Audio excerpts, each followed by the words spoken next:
Good day, everybody. The recent passings of Baseball Hall of Famers, so many of them, I can't mention all of them due to time constraints. My apologies for that, but just thinking about this week alone, the death of Hall of Fame pitcher Don Sutton, who was also a very good broadcaster, and of course, the death of maybe the greatest player of all, Hank Aaron, got me to thinking about two of my favorite possessions: autographed pictures of Tommy LaSorda and Ernie Banks. And I'll start here with LaSorda. I know it's kind of hard to see the autograph, but there it is. LaSorda, of course, was with the Dodgers for 71 years, being in the minor leagues.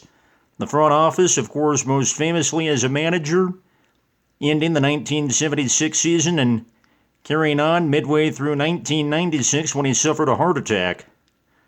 Won 4 National League pennants, 2 World Series titles, and I think in addition to the inspired play of Kirk Gibson, the infectious enthusiasm of LaSorda is what led the Dodgers to one of the most improbable World Series titles of all in 1988.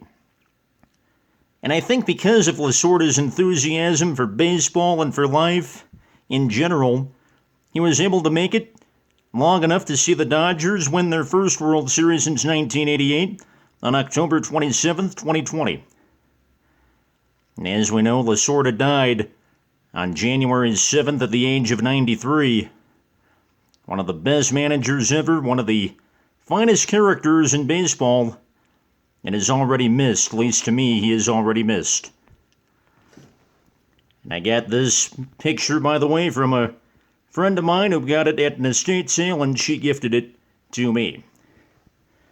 Takes me to this picture of Ernie Banks, and again, the autograph may be a little hard to see, but in this picture, special to me not just because I grew up a Cub fan and still am a Cub fan, another video for another time, my story about that, but anyway, Ernie Banks became the first African American to play for the Cubs in 1953, won 2 MVPs in 57 and 58, won a Gold Glove in 1960. But what I've thought about the most with Ernie Banks was just his attitude. Grew up, played baseball in a time when most places were segregated, and yet all he wanted to do was help other people. Back when Major League Baseball only had 2 playoff teams and then 4 in 1969 near the end of Banks' career, Banks never played in the postseason.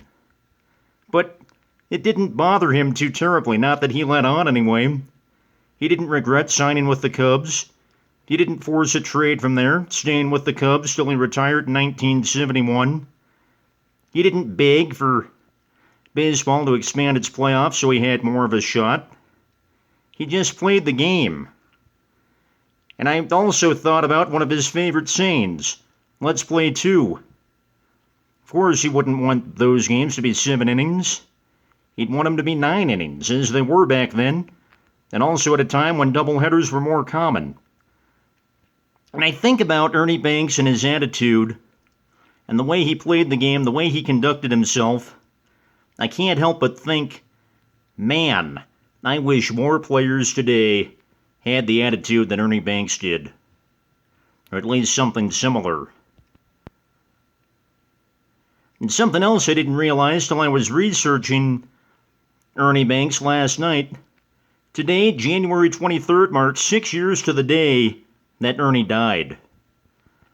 It was on January 23rd, 2015, Banks died of a heart attack 8 days shy of what would have been his 84th birthday. So here we are. Tommy LaSorda, Ernie Banks, 2 of the best baseball has ever seen, 2 individuals I certainly miss, and 2 possessions I'm certainly glad to have. His autographed pictures, 2 possessions that'll stay with me for a long time. I thank you for watching. Have a great rest of your day. I'll talk to you soon. In the meantime, take care, everyone.